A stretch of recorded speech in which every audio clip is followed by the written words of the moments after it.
औज़ुबिल्लाहिमिनश्शैतानिर्रजीम बिस्मिल्लाहिर्रहमानिर्रहीम। Welcome friends, कल हमने देखा था environment wild life protection act 1972 को। आज हम यानी दूसरा एक्ट को शुरू करने जा रहे हैं, इन्वायरमेंटल प्रोटेक्शन एक्ट 1986 को। अब हम उससे पहले यानी कल भी देखा था कि क्या क्या कॉन्स्टिट्यूशनल प्रोविजंस है यानी इन्वायरमेंट को प्रोटेक्ट करने के लिए, कंजर्व करने के लिए या वाइल्ड लाइफ को प्रोटेक्ट करने के लिए, उन चीज़ों इसी यानी जो ये एक्ट आया 1986 का, उसका भी जेनेसिस जो है यानी मेन जेनेसिस है वो आर्टिकल 48A और 51G के अंदर प्रावधान रखा गया है। यानी आर्टिकल 48A क्या कहते हैं, ये एक DPSP है जिससे यानी स्टेट को ये इनकरेज करता है और कि वो मैक्सिमम यानी अपना कंट्रीब्यूशन दे वाइल्ड लाइफ को प्रोटेक्ट करने के लिए, कंजर्व करने के लिए। या फॉरेस्ट हुआ, लैंड हुआ, वाटर बॉडीज हुआ, जितने भी यानी इन्वायरमेंटल एलिमेंट्स है उनको यानी प्रोटेक्ट करने के लिए, कंजर्व करने के लिए अपना मैक्सिमम योगदान देंगे। ठीक, तो और आर्टिकल 51AG यानी ये जो है ना वो एक सिटीजन पे के एम्पावर करते हैं, सिटीजन को एक ड्यूटीज देते हैं कि वो जितना हो सके अपने इन्वायरमेंट को प्रोटेक्ट करे, कंजर्व करे, वाइल्ड लाइफ का हुआ जितने भी हुआ उन चीज़ों को यानी अपना मैक्सिमम कंट्रीब्यूट करके उनको कंजर्व करे। तो ये दोनों आर्टिकल आया था 42nd अमेंडमेंट एक्ट के बाद। आज हम देखेंगे इन्वायरमेंटल प्रोटेक्शन एक्ट 1986 के क्या क्या इसमें प्रावधान है। ऐसा नहीं है कि इन्वायरमेंटल यानी इससे पहले कोई एक्ट नहीं था इन्वायरमेंट को प्रोटेक्ट करने के लिए। इससे पहले भी यानी ब्रिटिशर के टाइम पे भी इंडिया में एक्ट्स था, मगर उन एक्ट्स में कुछ लेकोनास थे यानी कुछ स्ट्रेंजेंट प्रोविजन नहीं थे कि इन्वायरमेंट को किस तरह से प्रोटेक्ट करना है, उन चीज़ों को लेके। और इसमें यानी इस इन्वायरमेंटल प्रोटेक्शन एक्ट 1986 में बहुत यानी स्ट्रेंजेंट प्रोविजन रखा गया है ताकि वो यानी इन्वायरमेंट को प्रोटेक्ट करने में कोई भी कोताही नहीं बरता जाए या ढीला नहीं रहे। उसमें सबसे पहला प्रोविजन है इस एक्ट के द्वारा यानी सेंट्रल गवर्नमेंट को एम्पावर करते हैं यानी पावर देते हैं कि वो एक तमाम जो यानी इम्पोर्टेंट मेजर्स है कि इम्पोर्टेंट एक्शन है वो ले सकते हैं प्रिवेंट करने के लिए और कंट्रोल करने के लिए। किसको? पॉल्यूशंस को। जितने भी एयर पॉल्यूशन हुआ, वाटर पॉल्यूशन हुआ, सॉइल पॉल्यूशन, जितने भी तरह के पॉल्यूशंस जो इन्वायरमेंट में कर रहा है किसी इंडिविजुअल के द्वारा या ऑर्गेनाइजेशन के द्वारा या स्टेट खुद के द्वारा भी कर रहा है, तो उस चीज़ को यानी उसको प्रिवेंट और कंट्रोल करने के लिए इस एक्ट के द्वारा सेंट्रल गवर्नमेंट को पावर दिया गया है कि इन चीज़ों को प्रिवेंट। दूसरा इसमें प्रावधान ये है कि जो सेंट्रल गवर्नमेंट हो, इसमें जो सेंट्रल गवर्नमेंट या कोई भी अदर पर्सन जिसको यानी एम्पावर किया है इस एक्ट के द्वारा यानी पावर दिया गया है, सो यानी ड्यूटी दिया गया है कि किसी भी यानी कलेक्ट कर सकते हैं सैंपल ऑफ एयर, वाटर और other substance as an evidence. ठीक, यानी सेंट्रल गवर्नमेंट के द्वारा या कोई भी इंडिविजुअल या पर्सन के द्वारा जिसको ये काम सौंपा गया है वो क्या करेगा, एक यानी कलेक्ट करेगा किसी भी एयर का, वाटर का या दूसरे सब्सटेंस का जो पोल्यूट हुआ है, ताकि वो उसको लेके यानी सेंट्रल गवर्नमेंट के पास शिकायत कर सके और उस चीज को यानी इन्वायरमेंट को यानी पोल्यूट करने से रोका जाए। ठीक, तो क्या है इसमें सेंट्रल गवर्नमेंट, इसमें ये चीज याद रखना, सेंट्रल गवर्नमेंट और कोई भी अदर पर्सन किसी दूसरे पर्सन को जिसको यानी अथॉरिटी दिया गया है, ठीक, तो वो क्या कर सकते हैं किसी भी एयर का, वाटर का सैंपल लेके यानी उस चीज को यानी रोका जा सकता है। ठीक, ताकि वो देखा पाए एंड एविडेंस कि हाँ ऐसा यहाँ पे ऐसा फलाना जगह पे ये चीज ये एयर या वाटर पोल्यूट हो रहा है और उसको रोकने के लिए सेंट्रल गवर्नमेंट को यानी इसमें एक प्रिवेंट मेजर लेने होंगे। ठीक, तीसरा इस एक्ट के द्वारा क्या किया जाए, इसमें एक स्पेशल प्रोसीजर को बताया गया है कि किस तरह से यानी जो हैजर्डियस सब्सटेंस है, जैसे कि जो यानी इन्वायरमेंट के लिए हैजर्डस है, जैसे कि मरकरी हुआ, दूसरे जो भी टॉक्सिक गैसेस हुआ, उनको किस तरह से हैंडल करना है। अगर कोई भी मान लो इंडस्ट्री है, ठीक, कोई भी एक फैक्ट्री, अगर उससे टॉक्सिक एलिमेंट्स जैसे कि थर्मल जो हीट जो है वो अगर वो ऐसे डिस्चार्ज कर रहे हैं, तो उनको रोकने के लिए भी किस तरह से उनको यानी हैंडल करना है, कहाँ पे छोड़ना है, किस तरह से छोड़ना है, तो उस चीज़ को लेके यानी प्रोविजन रखा गया है कि जैसे कि कोई भी थर्मल इंडस्ट्री से डायरेक्टली आप जो हॉट वाटर है उसको यानी विदाउट ट्रीट सीवेज को ट्रीट करने बगैर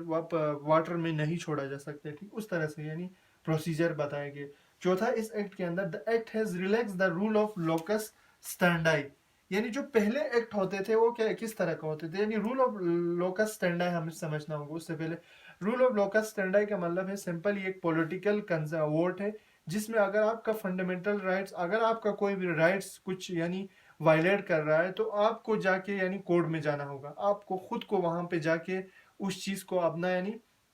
हक को उसमें कोर्ट में बताना होगा। इस एक्ट के द्वारा इस यानी लोकस स्टैंडाई रूल है उसको यानी क्या कर दिया है, रिलैक्स कर दिया है कि अगर किसी भी इन्वायरमेंट, कहीं जगह पे इन्वायरमेंट का अगर वो मान लो पोल्यूट कर रहा है इन्वायरमेंट को, यानी नुकसान हो रहा है किसी भी पोल्यूशन से वाटर एयर, तो उसके यानी उससे क्या है, इसमें किसी भी इंडिविजुअल, एक इंडिविजुअल भी जाके गवर्नमेंट के खिलाफ या उस इंडस्ट्री के खिलाफ शिकायत दर्ज किया जा सकता है, मगर इसमें एक प्रोविजन है उसको 60 दिन पहले नोटिस देना होगा कोर्ट को कि ऐसा कुछ वो मतलब अपना बयान रखने जा रहे हैं, ठीक। लोकस स्टैंडाई का मतलब आपको समझ आ गया। पहले के एक्ट में क्या होता था, अगर किसी भी मान लो अभी इस एक्ट के द्वारा किसको एम्पावर किया है, सेंट्रल गवर्नमेंट को एम्पावर किया गया है, तो वो सेंट्रल गवर्नमेंट ही देखा जा सकते थे। अगर कोई भी इंडस्ट्री पर्टिकुलर फैक्ट्री किसी का यानी वायलेट कर रहा है, रूल्स को पोल्यूट कर रहा है, तो उसको यानी सेंट्रल गवर्नमेंट के अगर नजर में आ गया, हाँ सेंट्रल गवर्नमेंट को पता चल गया कि ऐसा कर रहा है,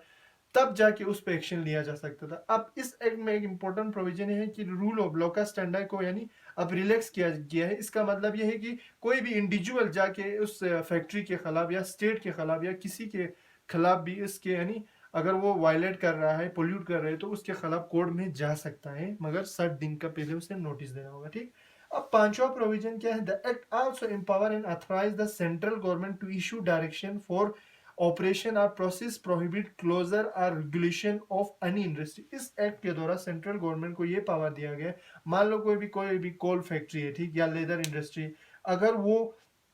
वायलेट कर रहा है इस रूल को, या अगर वो वाटर को, एयर को पोल्यूट कर रहा है, तो उसके खिलाफ क्या कर सकते हैं, डायरेक्शन दे सकते हैं सेंट्रल गवर्नमेंट के द्वारा कि उसको यानी रोका जा सकते हैं, उस इंडस्ट्रियल फैक्ट्री को यानी चलाने से रोका जा सकते हैं, रेगुलेट किया जा सकते हैं। हाँ, अगर वो कुछ ज्यादा अगर कोल्ड उसमें यूज कर रहा है तो उसको कम किया जा सकता है, यानी रेगुलेट किया जा सकता है, डायरेक्शन दे सकते हैं, प्रोसीजर एक बना के दे सकते हैं, हाँ आप इससे ज्यादा पोल्यूट नहीं किया जा सकता, इससे ज्यादा वाटर को पोल्यूट नहीं किया जा सकता, इससे ज्यादा यानी आप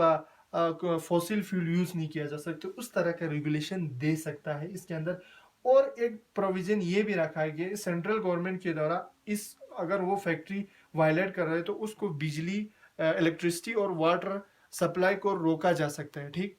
विदाउट अगर उससे पहले एक्ट्स में क्या होता था, इस तरह का प्रोविजन नहीं था कि इससे डायरेक्टली आप रोक नहीं सकते थे, ठीक। अब सिक्स प्रोविजन क्या है, स्ट्रेंजेंट पेनल प्रोविजन। इस एक्ट के अंदर बहुत सारे यानी सख्त प्रोविजन रखा गया है, अगर इन केस वायलेट करते हैं तो उसको यानी 1 ईयर का 1 लाख का फाइन और 2 साल का यानी मैक्सिमम क्या हो सकते हैं, जेल भी हो सकता है, ठीक। और सातवां क्या है, its grants immunity to officers of government of any act doing under this provision. इस एक्ट के तहत कोई भी अगर ऑफिसर इस यानी कोई भी पर्टिकुलर फैक्ट्री के खिलाफ अगर वो किसी भी इंडिविजुअल या ऑर्गेनाइजेशन के खिलाफ वायलेशन करने पर सख्त एक्शन लिया जाता है तो उसको इम्यूनिटी दिया गया है कि उसको ज्यादा यानी वो तंग नहीं करेगा, उसको जाके फिर से उनके बयान देते रहना नहीं होगा, कि उसको यानी एक अपना इजीली काम को करने के लिए एक प्रावधान रखा गया है कि वो यानी बिना इसको कोर्ट में जाए, ज्यादा उसको यानी प्रोसीजर फॉलो किए बगैर उसको यानी एक स्ट्रेंजन वो अपना ग्रांट दिया गया, उसको इजीली अपना काम कर सकेंगे कि कोई भी इंटरवेंशन नहीं करेंगे कोर्ट, अगर वो जेन्युइनली काम कर रहा है तो, ठीक। एट प्रोविजन क्या है, the act debar the civil court from having any jurisdiction to entertain any suit. इस एक्ट के तहत कोई भी सिविल कोर्ट जो आम यानी केसेस को संभालते हैं, जैसे कि हमारा डे टू डे लाइफ है, टैक्सेस से रिलेटेड केसेस है, उन तरह के कोर्ट यानी सिविल कोर्ट को इसमें कोई भी पावर नहीं दिया गया है कि वो अगर कोई भी इन्वायरमेंटल एक्ट्स वायलेट कर रहे हैं, मान लो किसी ऑर्गेनाइजेशन ने, फैक्ट्री ने वायलेट किया, तो उसको यानी उसको न यानी किसी सिविल कोर्ट इस पे जजमेंट नहीं देगा उस पे कि हाँ इसने वायलेट किया है कि नहीं उसको लेके जजमेंट नहीं दे सकेंगे सिविल कोर्ट। इसमें अलग से यानी ट्रिब्यूनल का गठित किया गया है, जैसे कि एनजीटी है, नेशनल ग्रीन ट्रिब्यूनल, उस तरह के अलग कोर्ट का गठन किया है। ठीक, तो ये हुआ हमारा इन्वायरमेंटल प्रोटेक्शन एक्ट 1986 जो कि यूपीएससी 2023 के लिए इम्पोर्टेंट है, और उसका ये हुआ साइलेंट फ्यूचर्स। ठीक, हम फिर से एक बार रिवाइज करते हैं क्या क्या साइलेंट फ्यूचर्स थे। इस एक्ट के द्वारा सेंट्रल गवर्नमेंट को क्या दिया है, एम्पावर किया है कि वो प्रिवेंट कर सकते हैं और प्रिवेंट और कंट्रोल करने के लिए पॉल्यूशन को स्ट्रिक्टली सेंट्रल गवर्नमेंट या कोई भी दूसरा पर्सन जिसको एम्पावर दिया है इस एक्ट के द्वारा, अथॉरिटी दिया है, वो किसी भी कलेक्ट कर सकते हैं सैंपल एयर वाटर या किसी भी सब्सटेंस का, ताकि वो एज ए प्रूफ दिखा सके कि हाँ ये वायलेट कर रहा है। तीसरा, प्रिस्क्राइब किया है एक स्पेशल प्रोसीजर किस तरह से हजेरियस वेस्ट को किस तरह से यानी हैंडल करने उससे रिलेटेड। चौथा, इसमें जो रूल ऑफ लॉ का स्टैंडर्ड है उसको रिलैक्स किया है। पांचवा, इसमें जो एक्ट है इंपावर करते हैं सेंट्रल गवर्नमेंट को कि वो किसी भी डायरेक्शन को इशू कर सकते हैं फॉर प्रोसेस करने के लिए, प्रोहिबिट या बंद करने के लिए किसी भी इंडस्ट्री को अगर इनकेस वो वायलेट कर रहा है। स्ट्रेंजर पेनल प्रोविजन यानी सख्त जो फाइन वाइन है उनको बढ़ा दिया गया है। कोई भी यानी गवर्नमेंट ऑफिशियल्स इस एक्ट से रिलेटेड अपना जेन्युइनली काम करता है तो उससे इम्यूनिटी दिया गया है, उसे एक छूट दिया गया है कि वो अपना